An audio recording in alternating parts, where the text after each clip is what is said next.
प्रिय दर्शकों, जय श्री कृष्णा। अत्र कुशलम तत्रास्तु। मैं ज्योतिर्विद पंडित युवराज राजौरिया, मेरे ज्योतिष परामर्श कार्यक्रम में आपका स्वागत है, अभिनंदन है। प्रिय दर्शकों, आज हम चर्चा करेंगे विदेश यात्रा के जन्म कुंडली में योगों पर। हमारे ऋषियों ने बहुत सारे सूत्र ज्योतिष में दिए हैं, जिन्हें देख करके हम यह पता लगा लेते हैं कि जातक किस देश की यात्रा करेगा और किस उम्र में करेगा, और इसके विदेश यात्रा का योग है या नहीं, यह सब ग्रहों पर डिपेंड करता है, और यह हमारे ऋषियों ने दिए हैं। प्रिय दर्शकों, प्रत्येक व्यक्ति चाह रखता है कि मैं विदेश यात्रा करूं। विदेश यात्रा के लिए इच्छा और धन के अलावा आपकी जन्म कुंडली के अंदर ग्रह योग भी होना चाहिए, तभी विदेश यात्रा होगी। दर्शकों, आपकी जन्म कुंडली के अंदर यदि लग्नेश 12वें भाव से संबंध रखता हो, चतुर्थ भाव पापग्रस्त हो, या द्वादश भाव में ग्रह बैठे हो, तो आपके विदेश यात्रा के योग बनते हैं। विदेश यात्रा का परम कारक ग्रह राहु है। राहु और केतु यदि आपकी जन्म कुंडली के अंदर केंद्रस्थ भावों में हो, प्रथम, चतुर्थ, सप्तम और दसम भाव में युति करते हो, तो आपके विदेश यात्रा के योग बनेंगे। इसके अलावा अष्टम भाव का स्वामी अष्टम भाव में ही हो, या अष्टम भाव पर दृष्टि रखता हो, या लग्न का स्वामी लग्नेश अष्टम भाव में बैठा हो, तो विदेश यात्रा के योग बनेंगे। प्रिय दर्शकों, आप किस देश की यात्रा करेंगे, यह जानने के लिए हमें जन्म कुंडली के अंदर द्वितीय, चतुर्थ, षष्ठ, नवम और द्वादश भावों के ग्रहों को भी देखना चाहिए। वैसे विदेश यात्रा के योग देखने के लिए हमें तृतीय भाव, नवम भाव और द्वादश भाव पर भी विचार करना चाहिए। यह तीनों भाव भी बहुत सहायक सिद्ध होते हैं। क्यों? कि तृतीय भाव घर से निकलना दर्शाता है,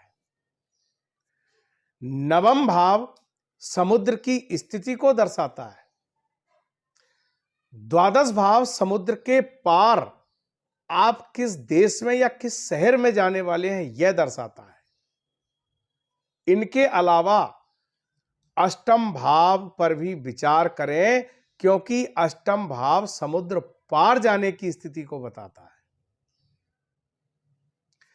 प्रिय दर्शकों, आपकी कुंडली के अंदर यदि सूर्य और बुध की युति है अष्टम भाव में, तो आप दुबई की यात्रा करेंगे। आपकी कुंडली के अंदर 12वें भाव में चंद्रमा अकेले बैठे हैं, तो आप नेपाल की यात्रा करेंगे। आपकी कुंडली के अंदर राहु और मंगल दोनों द्वादशेष हैं, तो आप मुस्लिम राष्ट्रों की यात्रा करेंगे, जैसे ओमान है, कतर है, बांग्लादेश है, पाकिस्तान है, आदि आदि। प्रिय दर्शकों, आपकी जन्म कुंडली के अंदर शनि यदि द्वादश भाव में अकेले बैठे हैं, तो आप लंदन की यात्रा करेंगे। इसके अलावा आप यूरोप के अन्य देशों में भी जा सकते हैं। कुंडली के अंदर यदि शुक्र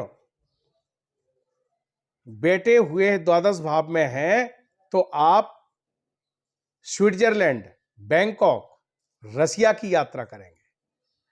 आपकी जन्म कुंडली के अंदर शुक्र और चंद्र 12वें भाव में है, तो आप ऑस्ट्रेलिया, फिजी, न्यूजीलैंड और इंडोनेशिया की यात्रा करेंगे। आपकी जन्म कुंडली के अंदर सूर्य, शनि, बुध एक साथ हैं तो आप यूएस, अमेरिका की यात्रा करेंगे। दर्शकों, आपकी कुंडली के अंदर सूर्य, बुध, राहु, केतु हो तो आप अफ्रीका के देशों की यात्रा करेंगे।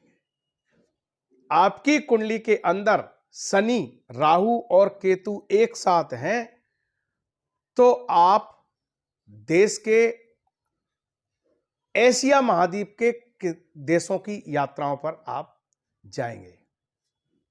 इनके अलावा यदि आपकी जन्म कुंडली के अंदर शनि, राहु और केतु एक साथ हैं तो आप सिंगापुर, चीन की यात्राएं भी कर सकते हैं। प्रिय दर्शकों, जन्म कुंडली से विदेश यात्रा के योग देखते समय हमें 12वें भाव के स्वामी की दशा देखना चाहिए। इसके अलावा हमें शुक्र, बुध, राहु और केतु की महादशाएं, अंतरदशाओं को भी दृष्टिगोचर करना चाहिए।